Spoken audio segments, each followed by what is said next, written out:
मित्रांनो, चला आजच्या बघूया नागपुरातलं हे भवानी माता मंदिर, जे की पारडी साईडला आहे. हे मंदिर कसं आहे, तुम्हाला काय वाटते या मंदिरात? आणि जायला पाहिजे प्रत्येकाने जोही नागपुरात राहतो, असं मला वाटते. कारण की हे मंदिर खूपच पाहण्यालायक आहे. इथलं आता नवीन रिन्युएट केलं आहे काही गोष्टी, आणि काही जुने आहे. बरेच जुनं मंदिर आहे हे, आणि पाहण्यालायक आहे आणि मोठं आहे फार. आणि इथे खूप चांगली जागा वगैरे आहे, आपण पाहू शकतो. आणि मंदिर पण मस्त असं सोन्यासारखं लखलखीत करून ठेवलं आहे.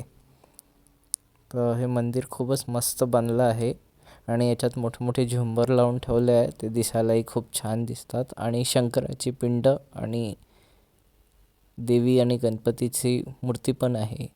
हे झुंबर बघू शकता किती छान आहे. आणि मंदिराचा मूर्ती पण खूपच मस्त आहे, जे की तुम्हाला पारडी साईडला भवानी माता मंदिर या जागेवर दिसेल.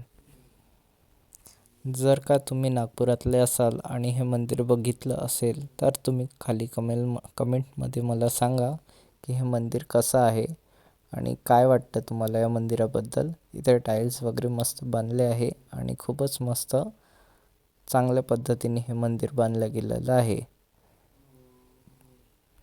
या मंदिरात पाठ, पारायण वगैरे आणि भरपूर मोठमोठाले कार्यक्रम होत असतात.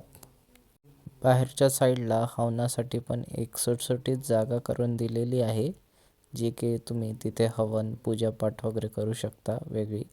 आणखीन समोर मोठमोठं ग्राउंड पण आहे, आणि इथे तुम्ही सामान घेऊ शकता पूजेचं. आणि हा रस्ता आहे जिथे लोक राहतात. हे गणपतीचं मंदिर आहे इथलं, जे की बाहेरच्या साईडला आहे. आणखीन एक अशा प्रकारे हे मंदिर आहे. बघा किती सुंदर आहे, आणि किती चांगल्या प्रकारे इथे मूर्तिकारनी आपली कलाकृती केलेली आहे.